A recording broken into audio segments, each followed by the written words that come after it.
ಸಾರ್ವಜನಿಕ ಆಡಳಿತ ಇಂದಿನ ಸಂಕೀರ್ಣ ಹಾಗೂ ಶೀಘ್ರಗತಿಯಲ್ಲಿ ಬದಲಾವಣೆಯಾಗುತ್ತಿರುವಂತಹ ಈ ಒಂದು ಆಧುನಿಕ ಸಮಾಜದಲ್ಲಿ ಈ ಒಂದು ಸಾರ್ವಜನಿಕ ಆಡಳಿತವು ಕೇಂದ್ರ ಸ್ಥಾನವನ್ನು ಹೊಂದಿದೆ.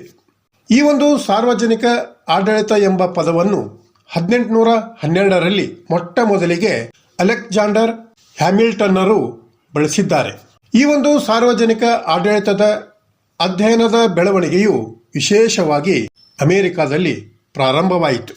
ರಾಜಕೀಯ ಸುಧಾರಕರು, ಮುತ್ಸದ್ದಿಯು, ವಿದ್ವಾಂಸರು ಹಾಗೂ ಆಡಳಿತಗಾರರು ಆದಂತ ಈ ಒಂದು ಅಮೆರಿಕದ ಮಾಜಿ ಅಧ್ಯಕ್ಷರು ಆದಂತ ವುಡ್ರೋ ವಿಲ್ಸನ್ ಅವರು 1887ರಲ್ಲಿ ಪ್ರಕಟವಾದಂತ ಆಡಳಿತ ಅಧ್ಯಯನ ಎಂಬ ತಮ್ಮ ಪ್ರಬಂಧದಲ್ಲಿ ಈ ಒಂದು ಸಾರ್ವಜನಿಕ ಆಡಳಿತದ ಅಧ್ಯಯನಕ್ಕೆ ತಳಹದಿಯನ್ನು ಹಾಕಿದರು ಎಂದು ತಿಳಿದು ಬರುತ್ತದೆ.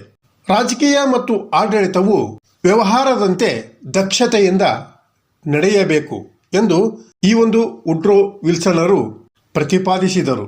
ಈ ಒಂದು ವುಡ್ರೋ ವಿಲ್ಸನ್ ಅವರು ಸಾರ್ವಜನಿಕ ಆಡಳಿತದ ಅಧ್ಯಯನಕ್ಕೆ ಸಲ್ಲಿಸಿರುತ್ತಿರುವಂತಹ ಕಾಣಿಕೆ ಅಪಾರವಾಗಿರುವುದರಿಂದ ಅವರನ್ನು ಸಾರ್ವಜನಿಕ ಆಡಳಿತದ ಪಿತಾಮಹ ಎಂದು ಕರೆಯಲಾಗಿದೆ.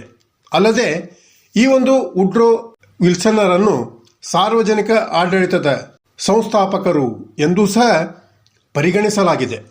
ಅಂದ ಮೇಲೆ ಈ ಒಂದು ಸಾರ್ವಜನಿಕ ಆಡಳಿತದ ಅರ್ಥವನ್ನು ನೋಡಿದಾಗ ಸಾರ್ವಜನಿಕ ಆಡಳಿತ ಎಂಬುದರಲ್ಲಿ ಬರುವಂತ ಸಾರ್ವಜನಿಕ ಎಂಬ ಪದ ಸರ್ಕಾರಿ ಎಂಬ ವಿಶೇಷ ಅರ್ಥವನ್ನು ಪಡೆದುಕೊಂಡಿದೆ. ಸರ್ಕಾರ ಕೈಗೊಳ್ಳುವಂತ ಎಲ್ಲ ಕಾರ್ಯಗಳ ಉದ್ದೇಶ ಸಾರ್ವಜನಿಕ ಕಲ್ಯಾಣವಾಗಿರುವುದರಿಂದ ಸರ್ಕಾರದ ಕಾರ್ಯಕಲಾಪಗಳೆಲ್ಲವೂ ಸಾರ್ವಜನಿಕ ಆಡಳಿತವೆಂದು ಸಾಮಾನ್ಯವಾಗಿ ಹೇಳಬಹುದು. ಹೀಗೆ ಸಾರ್ವಜನಿಕ ಆಡಳಿತವೆಂದರೆ ರಾಜ್ಯದ ಕಾರ್ಯನಿರ್ವಹಣೆಯೇ ಸಾರ್ವಜನಿಕ ಆಡಳಿತ ಎಂದು ಎನಿಸಿಕೊಳ್ಳುತ್ತದೆ. ಈ ಒಂದು ಸಾರ್ವಜನಿಕ ಆಡಳಿತವು ಸರ್ಕಾರದ ನೌಕರರು ನಿರ್ವಹಿಸುವಂತಹ ಕಾರ್ಯಗಳು ಅಥವಾ ಕಾರ್ಯ ಸರಣಿಯನ್ನು ಈ ಒಂದು ಸಾರ್ವಜನಿಕ ಆಡಳಿತವು ಒಳಗೊಂಡಿರುತ್ತದೆ.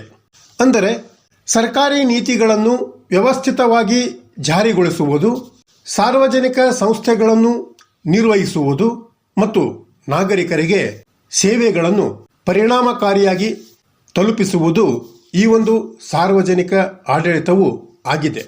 ಇದು ಸರ್ಕಾರಿ ನೌಕರರಿಂದ ರಾಜಕೀಯ ಪ್ರಕ್ರಿಯೆಯ ಮುಂದುವರಿಕೆಯಾಗಿದ್ದು ಯೋಜನೆ, ಸಂಘಟನೆ, ನಿರ್ದೇಶನ, ಸಮನ್ವಯ ಮತ್ತು ನಿಯಂತ್ರಣದಂಥ ಕಾರ್ಯಗಳನ್ನು ಈ ಒಂದು ಸಾರ್ವಜನಿಕ ಆಡಳಿತವು ಒಳಗೊಂಡಿರುತ್ತದೆ.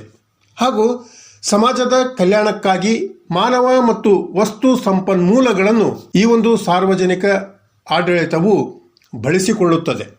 ಇದು ಅಂದರೆ ಈ ಒಂದು ಸಾರ್ವಜನಿಕ ಆಡಳಿತವು ಶೈಕ್ಷಣಿಕ ಮತ್ತು ವೃತ್ತಿಪರ ಕ್ಷೇತ್ರ ಎರಡೂ ಆಗಿದೆ. ಸಂಕ್ಷಿಪ್ತವಾಗಿ ಹೇಳುವುದಾದರೆ ಸಾರ್ವಜನಿಕ ಆಡಳಿತವು ಸರ್ಕಾರವು ತನ್ನ ಜನರಿಗೆ ಪರಿಣಾಮಕಾರಿಯಾಗಿ ಸೇವೆ ಸಲ್ಲಿಸಲು ಮತ್ತು ನೀತಿಗಳನ್ನು ಜಾರಿಗೊಳಿಸಲು ಇರುವಂತ ಒಂದು ಪ್ರಮುಖ ವ್ಯವಸ್ಥೆಯಾಗಿದೆ ಎಂದು ನಾವು ಹೇಳಬಹುದು. ಅಂದ ಮೇಲೆ ಈ ಒಂದು ಸಾರ್ವಜನಿಕ ಆಡಳಿತದ ವ್ಯಾಖ್ಯೆಗಳನ್ನು ನೋಡಿದಾಗ ವುಡ್ರೋ ವಿಲ್ಸನ್ ಅವರ ಪ್ರಕಾರ ವಿವರಬದ್ಧವಾಗಿ ಮತ್ತು ಕ್ರಮಬದ್ಧವಾಗಿ ಕಾನೂನನ್ನು ಅನ್ವಯಿಸುವುದೇ ಸಾರ್ವಜನಿಕ ಆಡಳಿತವಾಗಿದೆ. ಪ್ರತಿಯೊಂದು ನಿರ್ದಿಷ್ಟ ಕಾನೂನಿನ ಅನ್ವಯವು ಆಡಳಿತದ ಕ್ರಿಯೆಯಾಗಿದೆ. ಅಂದರೆ ಸರ್ಕಾರದ ಉದ್ದೇಶಗಳನ್ನು ಸಾಧಿಸಲು ಮಾನವ ಮತ್ತು ವಸ್ತು ಸಂಪನ್ಮೂಲಗಳನ್ನು ಸಂಘಟಿಸುವುದು ಈ ಒಂದು ಸಾರ್ವಜನಿಕ ಆಡಳಿತದ ಗುರಿಯಾಗಿದೆ ಎಂದು ಹೇಳಿದ್ದಾರೆ. ಲೂಥರ್ ಗಲಿಕ್ ಅವರ ಅಭಿಪ್ರಾಯದಲ್ಲಿ ಸಾರ್ವಜನಿಕ ಆಡಳಿತವು ಸರ್ಕಾರದ ಕಾರ್ಯಗಳನ್ನು ನಿರ್ವಹಿಸುವಂತ ಕಾರ್ಯಾಂಗದ ಶಾಖೆಗೆ ಸಂಬಂಧಿಸಿದೆ ಅಂತ ಲೂಥರ್ ಗಲಿಕ್ ಅವರ ಅಭಿಪ್ರಾಯವಾಗಿದ್ದು, ಒಟ್ಟಿನಲ್ಲಿ ಸರ್ಕಾರದ ಸಮಸ್ತ ಕಾರ್ಯಾಚರಣೆಯೇ ಸಾರ್ವಜನಿಕ ಆಡಳಿತವೆಂದು ನಾವು ಹೇಳಬಹುದು. ರಾಜ್ಯದ ದೈನಂದಿನ ವ್ಯವಹಾರಗಳನ್ನು ನಡೆಸಿಕೊಂಡು ಹೋಗುವಂತ ಸರ್ಕಾರದ ಅಂಗವೇ ಈ ಒಂದು ಸಾರ್ವಜನಿಕ ಆಡಳಿತವಾಗಿದೆ. ಇನ್ನು ಈ ಒಂದು ಸಾರ್ವಜನಿಕ ಆಡಳಿತದ ಸ್ವರೂಪವನ್ನು ನೋಡಿದಾಗ ಈ ಒಂದು ಸಾರ್ವಜನಿಕ ಆಡಳಿತದ ಸ್ವರೂಪವು ಒಂದು ಶೈಕ್ಷಣಿಕ ಅಧ್ಯಯನ ಕ್ಷೇತ್ರ ಮತ್ತು ಸರ್ಕಾರದ ನೀತಿಗಳನ್ನು ಕಾರ್ಯಗತಗೊಳಿಸುವಂತ ಪ್ರಾಯೋಗಿಕ ಚಟುವಟಿಕೆಯಾಗಿದ್ದು ಇದು ವ್ಯವಸ್ಥಾಪಕ, ರಾಜಕೀಯ, ಕಾನೂನು ಮತ್ತು ಸಾರ್ವಜನಿಕ ನೀತಿ ದೃಷ್ಟಿಕೋನಗಳನ್ನು ಒಳಗೊಂಡಿದೆ. ಈ ಒಂದು ಸಾರ್ವಜನಿಕ ಆಡಳಿತವು ನೀತಿಗಳನ್ನು ರಚಿಸುವುದು, ಅನುಷ್ಠಾನಗೊಳಿಸುವುದು ಮತ್ತು ಸರ್ಕಾರದ ವಿವಿಧ ಅಂಗಗಳು ಆದಂಥ ಕಾರ್ಯನಿರ್ವಾಹಕ ಅಂದರೆ ಕಾರ್ಯಾಂಗ, ಶಾಸಕಾಂಗ ಮತ್ತು ನ್ಯಾಯಾಂಗಗಳ ಕಾರ್ಯ ಚಟುವಟಿಕೆಗಳನ್ನು ನಿರ್ವಹಿಸುವುದನ್ನು ಈ ಒಂದು ಸಾರ್ವಜನಿಕ ಆಡಳಿತ ಒಳಗೊಂಡಿದ್ದು ದಕ್ಷತೆ ಮತ್ತು ಹೊಣೆಗಾರಿಕೆಯೊಂದಿಗೆ ಜನರಿಗೆ ಸೇವೆಗಳನ್ನು ತಲುಪಿಸುವುದರ ಮೇಲೆ ಕೇಂದ್ರೀಕರಿಸುತ್ತದೆ.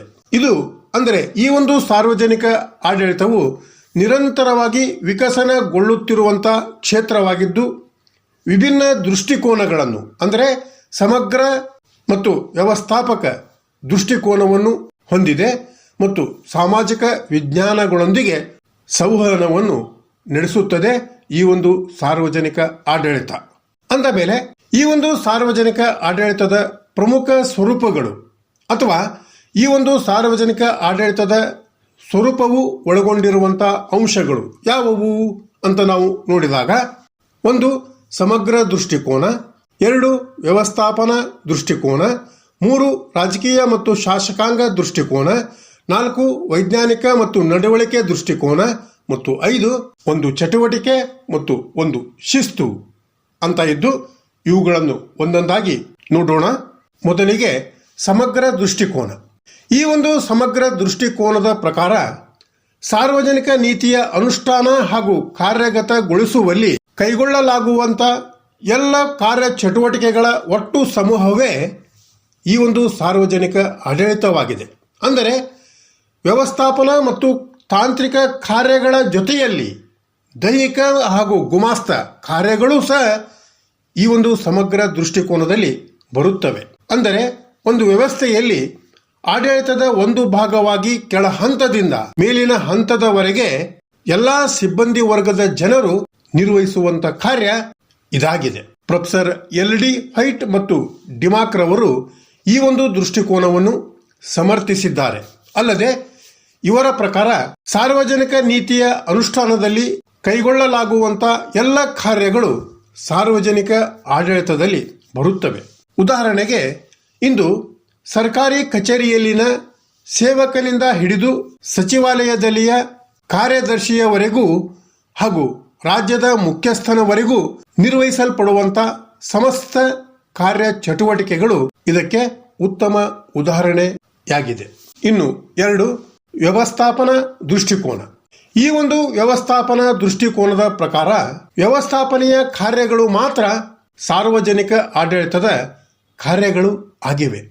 ವ್ಯವಸ್ಥಾಪನೆಯ ಕಾರ್ಯದಲ್ಲಿ ನಿರತರಾಗಿರುವಂತಹ ವ್ಯಕ್ತಿಗಳ ಕಾರ್ಯಗಳು ಮಾತ್ರ ಸಾರ್ವಜನಿಕ ಆಡಳಿತವಾಗಿದೆ. ಆದ್ದರಿಂದ ಯೋಜನೆ, ನಿರ್ದೇಶನ, ನಿಯಂತ್ರಣ ಹಾಗೂ ಸಂಯೋಜನೆ ಈ ಒಂದು ಸಾರ್ವಜನಿಕ ಆಡಳಿತದ ಕಾರ್ಯ ಎಂದಾಗುವುದು. ಈ ಒಂದು ದೃಷ್ಟಿಕೋನದ ಪ್ರತಿಪಾದಕರು ವ್ಯವಸ್ಥಾಪನೆಯ ಜವಾಬ್ದಾರಿ ಹೊಂದಿದವರು ಸಂಘಟನೆಯ ಕಾರ್ಯಗಳು ಸುಗಮವಾಗಿ ನಡೆಯುವಂತೆ ನೋಡಿಕೊಳ್ಳುತ್ತಾರೆ. ಉದ್ದೇಶಿತ ಗುರಿ ಸಾಧನೆಗಾಗಿ ಎಲ್ಲ ಕಾರ್ಯಕಲಾಪಗಳ ಯೋಜನೆ ಹಾಗೂ ಸಂಘಟನೆ ಮಾಡುವುದು ಇವರ ಕಾರ್ಯವಾಗಿದೆ.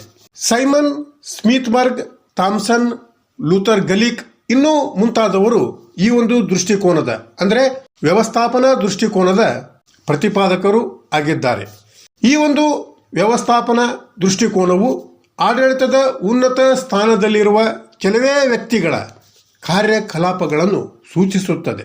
ಅಂದ ಮೇಲೆ ಈ ಎರಡೂ ದೃಷ್ಟಿಕೋನಗಳ ನಡುವೆ ಅಂದರೆ ಸಮಗ್ರ ಮತ್ತು ವ್ಯವಸ್ಥಾಪನಾ ದೃಷ್ಟಿಕೋನಗಳ ನಡುವೆ ವಿಭಿನ್ನವಾದಂಥ ವ್ಯತ್ಯಾಸಗಳನ್ನು ನಾವು ಕಾಣಬಹುದು. ಅಂದ ಮೇಲೆ ಈ ಎರಡೂ ದೃಷ್ಟಿಕೋನಗಳ ನಡುವೆ ಇರುತ್ತಿರುವಂತಹ ವ್ಯತ್ಯಾಸಗಳು ಏನು ಅಂತ ನಾವು ನೋಡಿದಾಗ, ಒಂದು, ಸಮಗ್ರ ದೃಷ್ಟಿಕೋನವು ಆಡಳಿತದಲ್ಲಿ ನಿರತರಾಗಿರುವಂತಹ ಎಲ್ಲ ಜನರ ಕಾರ್ಯಗಳನ್ನು ಅಂದರೆ ಕೆಳಗಿನಿಂದ ಮೇಲಿನ ಹಂತದವರೆಗೆ ಇರುತ್ತಿರುವಂತಹ ಎಲ್ಲಾ ಜನರ ಕಾರ್ಯಗಳನ್ನು ಈ ಒಂದು ಸಾರ್ವಜನಿಕ ಆಡಳಿತದಲ್ಲಿ ಸೇರಿಸಿಕೊಂಡರೆ ವ್ಯವಸ್ಥಾಪನಾ ದೃಷ್ಟಿಕೋನವು ಉನ್ನತ ಹಂತದಲ್ಲಿ ಇರುತ್ತಿರುವಂತಹ ಕೆಲವೇ ಜನರ ಕಾರ್ಯಗಳನ್ನು ಈ ಒಂದು ಸಾರ್ವಜನಿಕ ಆಡಳಿತದಲ್ಲಿ ಒಳಗೊಳ್ಳುವಂತೆ ನೋಡಿಕೊಳ್ಳುತ್ತದೆ. ಅಂದರೆ ಸಮಗ್ರ ದೃಷ್ಟಿಕೋನದಲ್ಲಿ ಕೆಳ ಹಂತದಿಂದ ಮೇಲಿನ ಹಂತದ ಎಲ್ಲ ಜನರು ಇದ್ದರೆ, ವ್ಯವಸ್ಥಾಪನಾ ದೃಷ್ಟಿಕೋನದಲ್ಲಿ ಕೇವಲ ಉನ್ನತ ಹಂತದಲ್ಲಿ ಅಂದರೆ ಮೇಲಿನ ಹಂತದಲ್ಲಿ ಇರುತ್ತಿರುವಂತಹ ಜನರು ಮಾತ್ರ, ಅಂದರೆ ಅವರ ಕಾರ್ಯ ಮಾತ್ರ ಈ ಒಂದು ಆಡಳಿತದಲ್ಲಿ ಇರುತ್ತದೆ ಎಂದು ತಿಳಿದು ಬರುತ್ತದೆ. ಇನ್ನು ಎರಡನೇ ವ್ಯತ್ಯಾಸವೆಂದರೆ, ಸಮಗ್ರ ದೃಷ್ಟಿಕೋನವು ದೈಹಿಕ ಕಾರ್ಯದಿಂದ ಹಿಡಿದು ವ್ಯವಸ್ಥಾಪನೆಯವರೆಗಿನ ಎಲ್ಲ ಕಾರ್ಯಗಳನ್ನು ಸಾರ್ವಜನಿಕ ಆಡಳಿತವೆಂದು ಪರಿಗಣಿಸಿದರೆ, ವ್ಯವಸ್ಥಾಪನಾ ದೃಷ್ಟಿಕೋನವು ವ್ಯವಸ್ಥಾಪನೆಯ ಕಾರ್ಯಗಳನ್ನು ಮಾತ್ರ ಸಾರ್ವಜನಿಕ ಆಡಳಿತವೆಂದು ಪರಿಗಣಿಸುತ್ತಾರೆ. ಒಟ್ಟಾರೆ ಈ ಎರಡೂ ದೃಷ್ಟಿಕೋನಗಳನ್ನು ಸಂಪೂರ್ಣವಾಗಿ ಅಂಗೀಕರಿಸಲು ಅಥವಾ ತಿರಸ್ಕರಿಸಲು ಸಾಧ್ಯವಿಲ್ಲ.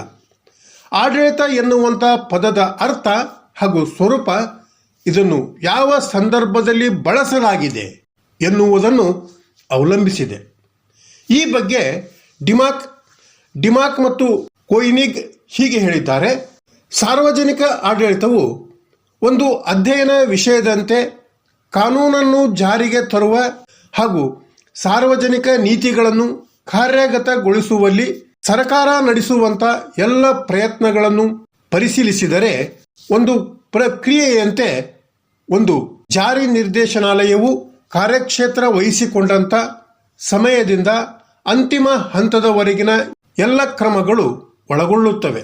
ಹಾಗೂ ಒಂದು ವೃತ್ತಿಯಂತೆ ಒಂದು ಸಾರ್ವಜನಿಕ ಸಂಸ್ಥೆಯಲ್ಲಿಯ ಇತರ ಚಟುವಟಿಕೆಗಳನ್ನು ಸಂಘಟಿಸುವುದು ಹಾಗೂ ನಿರ್ದೇಶಿಸುವುದು ಈ ಒಂದು ಸಾರ್ವಜನಿಕ ಆಡಳಿತವು ಆಗಿದೆ ಎಂದು ಡಿಮಾಕ್ ಮತ್ತು ಕೊಯ್ನಿಗ್ ಅವರು ಹೇಳಿದ್ದಾರೆ.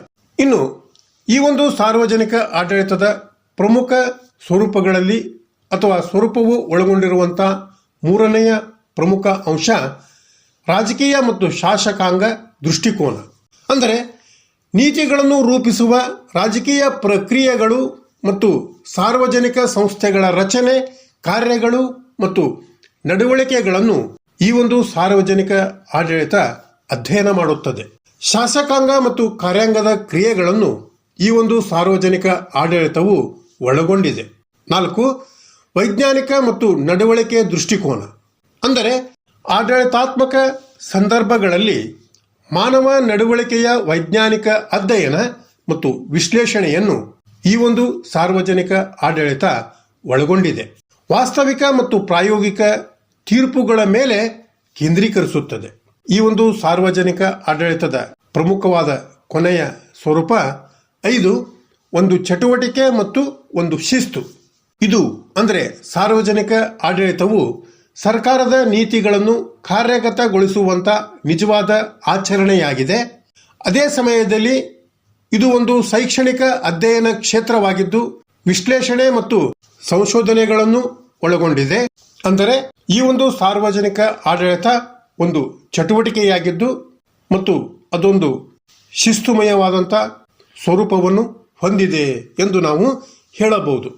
ಒಟ್ಟಾರೆಯಾಗಿ ಈ ಒಂದು ಸಾರ್ವಜನಿಕ ಆಡಳಿತವು ಸರ್ಕಾರದ ನೀತಿಗಳನ್ನು ಪರಿಣಾಮಕಾರಿಯಾಗಿ ಅನುಷ್ಠಾನಗೊಳಿಸಲು ಅಗತ್ಯವಿರುವಂತಹ ಎಲ್ಲಾ ಕಾರ್ಯಗಳು ಮತ್ತು ಅಧ್ಯಯನಗಳನ್ನು ಒಳಗೊಂಡಂತ ಒಂದು ಸಂಕೀರ್ಣ ಕ್ಷೇತ್ರವಾಗಿದ್ದು ಅದು ಜನರಿಗೆ ಸೇವೆಗಳನ್ನು ಒದಗಿಸುವ ಗುರಿಯನ್ನು ಈ ಒಂದು ಸಾರ್ವಜನಿಕ ಆಡಳಿತವು ಹೊಂದಿದೆ ಎಂದು ತಿಳಿದು ಬರುತ್ತದೆ. ಈ ತೆರನಾಗಿ ಸಾರ್ವಜನಿಕ ಆಡಳಿತದ ಅರ್ಥ ಮತ್ತು ಸ್ವರೂಪ ಇದ್ದು, ಮುಂದಿನ ಕ್ಲಾಸಿನಲ್ಲಿ ಸಾರ್ವಜನಿಕ ಆಡಳಿತದ ವ್ಯಾಪ್ತಿಯೊಂದಿಗೆ ಮತ್ತೆ ಭೇಟಿಯಾಗೋಣ. Thank you.